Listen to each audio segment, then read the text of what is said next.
alaikum warahmatullahi wabarakatuh. In Malaysia, price control measures are implemented by the government to regulate the prices of certain essential goods and services. The aim is to protect consumers from excessive pricing, ensure affordability, and prevent market manipulation. The price control mechanism typically involves the government setting a maximum price, also known as price ceiling, for specific goods or services. The maximum price restricts how much suppliers or retailers can charge, preventing prices from surpassing a certain level. In a press conference in Putrajaya on January 10, 2023, Dato Siri Salahuddin Ayyub spoke about the review of the mechanism for price control of goods soon, says the Domestic Trade Minister. The Malaysian government plans to review the mechanism for controlling the price of goods and setting the ceiling price. The Domestic Trade and Cost of Living Minister Dato Siri Salahuddin Ayyub announced the upcoming review, stating that it has been a year since the maximum price was set. The Federation of Malaysian Retailers Association has raised concern about the current price control mechanism, stating that it's outdated and has led to shortage of controlled goods such as eggs, sugar, and cooking oil. The association suggested that the government consider floating prices according to market conditions while providing purchase coupons or discounts to targeted groups. The minister also mentioned the implementation of initiatives to reduce the cost of living for the hardcore poor. Additionally, Salahuddin announced a 90% coupon reduction for companies with dissolved status under the Companies Act 1965 and ongoing reductions for regular offence under the Companies Act 2016 by the Companies Commission of Malaysia. This news is collected from Malay Mail. This news article discusses the upcoming review of Malaysia's price control mechanism and ceiling price for goods. Price restrictions are measures implemented by the government to regulate the prices of certain essential goods in order to protect consumers from excessive pricing or market manipulation. The association proposes a re-evaluation of the mechanism, suggesting a shift towards floating prices based on market conditions. This approach would allow prices to fluctuate in responses to supply and demand, but the government would still provide purchases coupons or discounts to specific targeted groups to ensure affordability.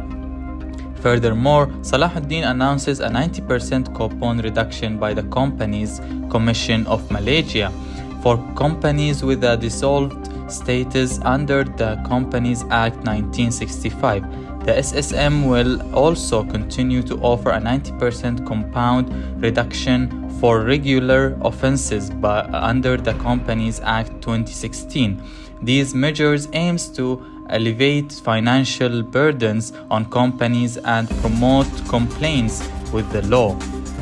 Overall, the news highlights the government's recognition of the need to review and potentially update the price control mechanism for goods in Malaysia, with a focus on ensuring the availability and affordability of essential items while considering market dynamics.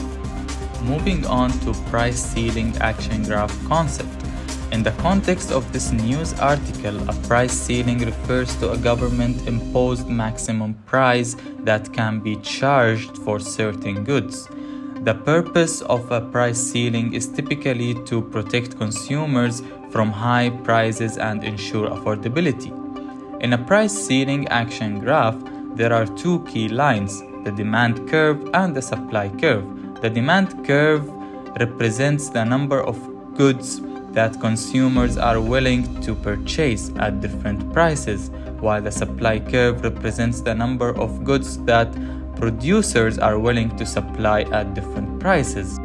When a price ceiling is implemented, it's set below the equilibrium price, which is the price at which the demand and supply curves intersect in a free market. By setting the price ceiling below the equilibrium price, the government aims to keep prices low for consumers. In the context of the news article, the government's review of the price control mechanism and ceiling price suggests a potential adjustment to the price ceiling.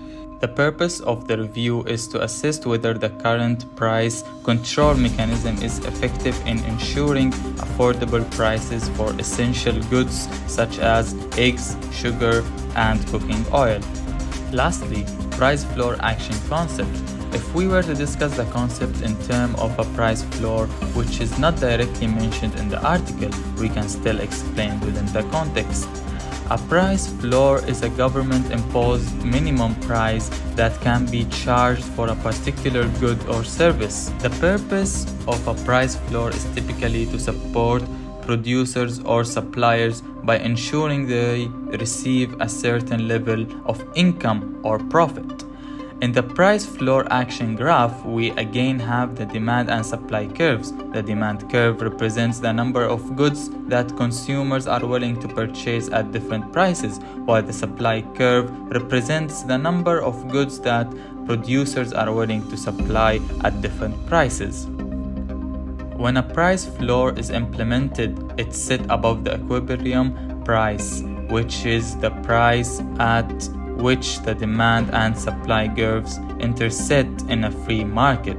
By setting the price floor above the equilibrium price, the government aims to establish a minimum price that suppliers can receive for their goods. While the concept of a price floor is not directly mentioned in the article, it can be explained as a government-imposed minimum price. However, the context of the news article is primarily centered around price control mechanisms and price ceiling rather than price floors. Now, before I end, I want to share with you the Islamic perspective and self-reflection. For the Islamic perspective, Allah subhanahu wa ta'ala said in Surah Al-Hadid verse 25, "We have already sent our messengers with clear evidences and sent down with them the scripture and the balance that the people may maintain their affairs in justice. And we sent down iron wherein is great military might and benefit for the people, and so that Allah may make evident those who support him and his messengers unseen. Indeed, Allah is powerful and exalted in might." Moving on to self-reflection. Firstly, we need to consider our deeds and conduct in light of economic justice.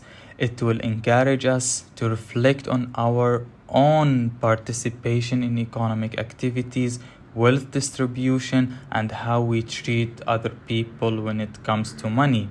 Secondly, this verse encourages us to reflect on our own actions and behaviors in relation to economic justice.